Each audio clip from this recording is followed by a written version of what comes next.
మిత్రులారా, ఇంతసేపు మనం ఎంతోమంది కళాకారులను ఇంటర్వ్యూ చేసినాం. వాళ్ళందరూ ఎట్లా పాడుతున్నారు, ఏంది అనేది మీరు గూడా జూసిర్రు. కానీ, ఈ పాటకు సపోర్ట్, ఈ పాటను ఇంత అద్భుతంగా అవుట్‌పుట్ రావడానికి కారణమైనటువంటిది ఏంటి అనే దానికొక రిథమ్, డప్పు, పాట ఇది కలిస్తేనే పాట. సో, ఇంతసేపు మనం సింగర్స్‌ని ఇంటర్వ్యూ చేసినాం గదా! ఇప్పుడు డప్పు కళాకారుని ఇంటర్వ్యూ చేయబోతున్నాం. డప్పు నరేష్ అన్న మన ముందున్నాడు. అన్న నమస్తే. నమస్తే అన్న.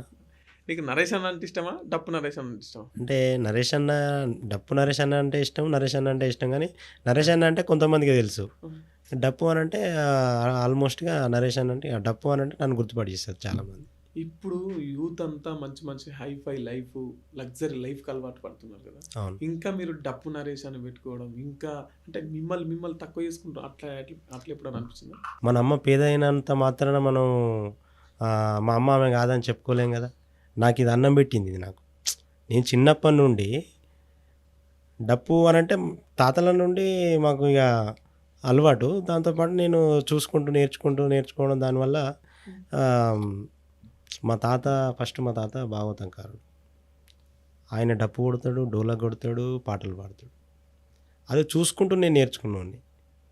ఇప్పుడు ఒకటే ఉదాహరణ ఇన్సల్ట్ అనంటే నాకు ఎక్కడ గాని నాకేం అనిపియలే. నాకు నువ్వు ఆత్మగౌరవంగానే ఫీల్ అయితావా దాన్ని పట్టుకొని? ఆత్మగౌరవంగా ఫీల్ అయితా. ఎందుకంటే పుట్టిన ప్రతి మనిషికి ఏదో కల ఉంటది అది నిజములే. ఎదటి వాన్ని తక్కువ అంచనేసుకుంటే ఎన్నటికీ ఎదగలేములే. అది ఆటైనా ఏ పాటైనా గొప్ప రచనైనా పుట్టిన మనిషికి ఏదో ఒక కల ఉంటది. ఇది నాకు ఆ దేవుడు నాకిది వరంగా ఇచ్చిండు. సో, నేను ఇబ్బంది పడనవసరం లేదు. ఎవరి కల వాళ్ళకు. హ్మ్. నేను గ్రేట్‌గానే ఫీల్ అయితా. ఓకే. ఎవరు నేర్పిర్రు మీకు డప్పు? డప్పు నేను చిన్నప్పుడు మా తాత ఇప్పుడు ఊర్లల్లా పండుగలైతే అవి ఇవి అయితా అంటే వంతులు అవి వస్తుంటాయి గదా! ఇది ఉంటది గదన్న. అవును. ఇది ఇట్లా అప్పుడు ఇట్లా యేసుకుంటే నాకు ఈ డప్పు కిందికి జారుతుండే. హ్మ్. హ్మ్. కిందికి జారుతున్న వయసు నుంచి మా తాత ఏం చేసిండు అప్పుడు ఈ డప్పు కాదు తోలు డప్పులు ఉంటుండే. ఆ తోలు డప్పు ఈ పైన ముడి కట్టుకొని ఇట్లా యేసుకొని మరి అప్పుడు పండుగలప్పుడు అట్లా స్టార్ట్ అయింది నా ప్రస్థానం. హ్మ్. ఆ నుంచి 2008, 9 ఆ మధ్యలో మళ్ళా తెలంగాణ ఉద్యమం స్టార్ట్ అయింది. అప్పుడు అంటే అప్పటికే నేను మంచిగా డప్పు ప్లే చేసేది. కాకపోతే నన్ను కళా ఫీల్డ్‌కు ఈ ఫీల్డ్‌కి నన్ను పరిచయం చేసింది మాత్రం గట్టగల సంజయ్ మామ. ఫస్ట్ ధూమ్‌ధాం నాది నేలపోలల. ఓకే. నేలపోల గ్రామం లింగాలగనపురం మండలం, హ్మ్. జనగాం జిల్లా ప్రెజెంట్ ఇప్పుడు. అక్కడ నా ప్రస్థానం స్టార్ట్ అయింది. హ్మ్. అక్కడ నేను పాటలకు కొడుతుంటే ఇప్పుడు కామన్‌గా ఎవరైనా పాటలకు కొత్తగా కాబట్టి ఎవరైనా పక్కపొంటి డప్పు కొట్టినా కూడా కొంచెం డిస్టర్బెన్స్‌గా ఫీల్ అయితారు ఎవరైనా. అవును.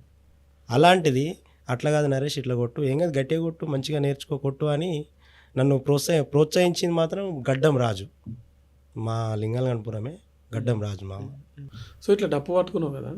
ఈ డప్పు మీదనే నేను సర్వైవ్ అయ్యి, ఈ డప్పు మీద నేను బతుకుతా అని ఎప్పుడు అనిపించింది? ఈ ఇది డప్పే నాకు జీవనాధారం అయితది. అంటే అందరూ పార్ట్ టైమ్‌గా ఉపయోగించుకుంటుండొచ్చు. అవునవును. కానీ మీ బతుకే ఇదయిపోయింది. ఇప్పుడు మీ బతుకు తెరువే ఇదయిపోయింది. మీకు అన్నమే ఇదయిపోయింది. అవునవును. మీ ఫ్యూచర్ అంతా ఇదయిపోయింది. దీంతో పాటు ఇది నేర్చుకో ఇదే నా బతుకు తెరువైంది. దీంతో పాటు నేను కూడా ఇంకా ఇన్‌స్ట్రుమెంట్స్ ఇంకేమన్నా హ్మ్. హ్మ్. ప్యాడ్ కావచ్చు, ఇంకా సో, వేరే మొత్తం వేరే మీద ఏదైనా కూడా మ్యూజిక్ మ్యూజిక్ సంబంధించిందే. సంబంధించిందే నాకు కొంచెం బాగా ఇంట్రెస్ట్ ఉంది మ్యూజిక్ సంబంధించి. హ్మ్. ఇంకా వేరే లైఫ్‌కి వెళ్ళాలంటే అది నాకెందుకో గిల్టీగా ఇది కాదు. నాకు వేరే చేయాలంటే గిల్టీగా ఫీల్ అయితా. ఎందుకంటే ఇప్పుడు జనాలల్ల నేను తిరిగి ఉండి చేసినోడిని. నేనేదైనా పని చేత్తన్నా కూడా నాకు "ఊకోరా బాబు నువ్వు చేత్తవు గాని" అని అంటాంటారు. అంటే వాళ్ళకు నేను ఆ స్థాయిలో అంటే నేను ఊకో అన్న నువ్వు పెద్ద పెద్ద స్టేజీలు చేస్తావు, ప్రోగ్రామ్ పోతావు అవి ఇవి. నువ్వు గిది చేస్తావు అన్న అనే క్రమంలో వాళ్ళున్నారు. నాకు ఒక్కోసారి ఏమనిపిస్తదంటే అరే నీయమ్మ ఏదో ఒకటి చేసుకుందాంలే. ఏదో ఒకటి చేసుకుంటే అయిపోతదిలే అని అనిపిస్తది. కానీ మళ్ళా లాగుతదన్నట్టు ఇటు ఇగ అయస్కాంతంలా. గుంజుతుంటది అటు. పానం గుంజుతుంటాంటది. ఇప్పుడు పెద్ద పెద్ద స్టేజ్‌లల్ల అక్కడక్కడ చేసి ఉన్నోడిని ప్రేక్షకుని పాత్ర వహించాలంటే నాకు వహించలేనిగ. అదొకటి నాకు ఉంది అన్న. ఓకే. ఇప్పుడు ఇదే మీ జీవనాధారం అయింది గదా!